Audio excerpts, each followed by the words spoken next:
Selamat pagi untuk kita semua. Terima kasih atas kesempatan yang diberikan kepada kami, kelompok 9, untuk mempresentasikan hasil diskusi kami mengenai gugus-gugus pelindung. Yang pertama, pengantar.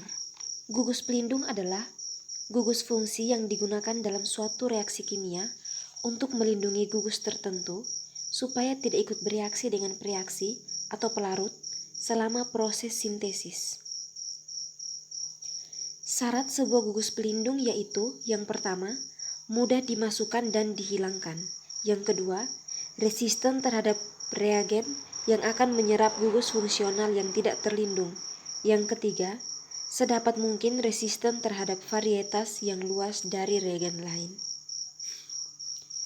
Agar dapat lebih memahami bagaimana mekanisme kerja gugus pelindung, dapat dilihat pada slide berikut, yaitu contoh sintesis alkohol dari ketoester.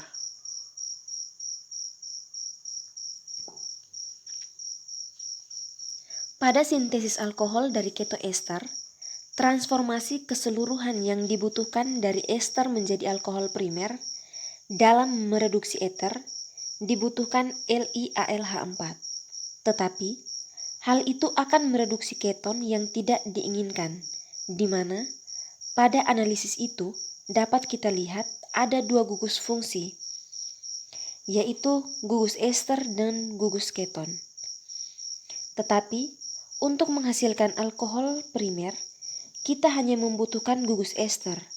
Jadi, kita menggunakan satu solusi, yaitu menutupi gugus keton agar tidak ikut tereduksi atau bereaksi, sehingga kita dapat memperoleh alkohol primer.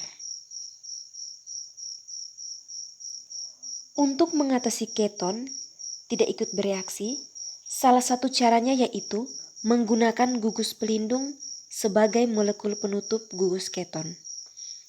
Dalam contoh ini, keton dilindungi sebagai asetal yang merupakan etil sehingga tidak bereaksi dengan LiAlH4. Teman-teman dapat melihat pada slide bagian sintesisnya. Setelah kita menggunakan gugus pelindung untuk menutupi gugus keton, maka yang bereaksi hanya gugus ester, sehingga prosesnya itu ester direduksi menjadi alkohol primer.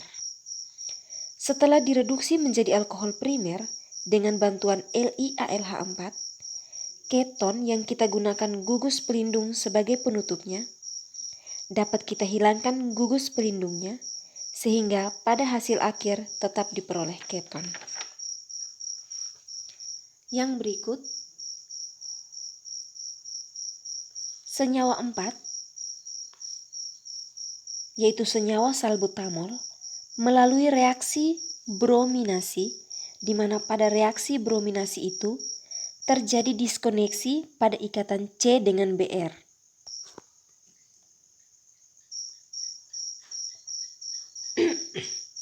Sehingga menghasilkan senyawa diol yaitu senyawa 5. Nah, melalui proses brominasi dapat mengoksidasi bensil alkohol yang reaktif dalam senyawa 5. Sehingga melalui proses IGF juga akan menghasilkan asam salisilat. Pada bagian sintesis yang pertama kita lihat asam salisilat di mana ada dua gugus fungsi, yaitu gugus karboksil COOH dan gugus hidroksil OH. Ketika direduksi menggunakan LiAlH4 akan menghasilkan senyawa 5, yaitu senyawa diol. Nah, senyawa diol ini terdapat dua gugus hidroksil.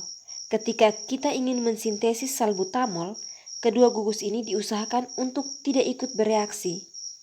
Cara yang digunakan itu adalah dengan cara melindungi kedua gugus tersebut menggunakan keton, sehingga dapat dilihat bahwa setelah kedua gugus hidroksil tersebut, senyawa diol tersebut dilindungi dengan gugus pelindungnya yaitu keton.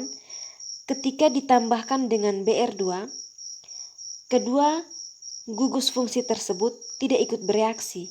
Jadi, yang bereaksi hanya senyawa bensena yang mengikat Br, sehingga menghasilkan material start yaitu salbutamol.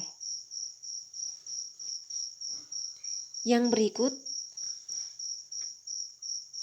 yang pertama itu adalah ROH atau alkil yang mengikat OH ketika ditambahkan dengan benzen yang mengikat O atau senyawa C5H8O dibantu dengan katalis H+, akan membentuk senyawa 6 yaitu senyawa THP atau tetrahidropiranil, di mana senyawa THP ini dapat dilihat bahwa strukturnya itu ROTHP. Selanjutnya, ROH ditambah dengan ClO-metil ketika ditambahkan dengan katalis ET3N akan menghasilkan senyawa ROOO-metil atau senyawa 7, di mana senyawa 7 ini senyawa MEM atau eter beta metoksietoksimetil.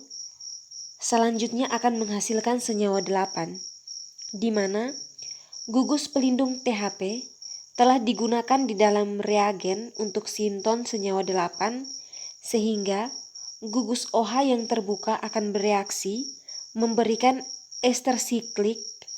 Demikian bromoalkil atau senyawa 9 merupakan reagen yang terpilih sehingga dapat dibuat dari ketoester.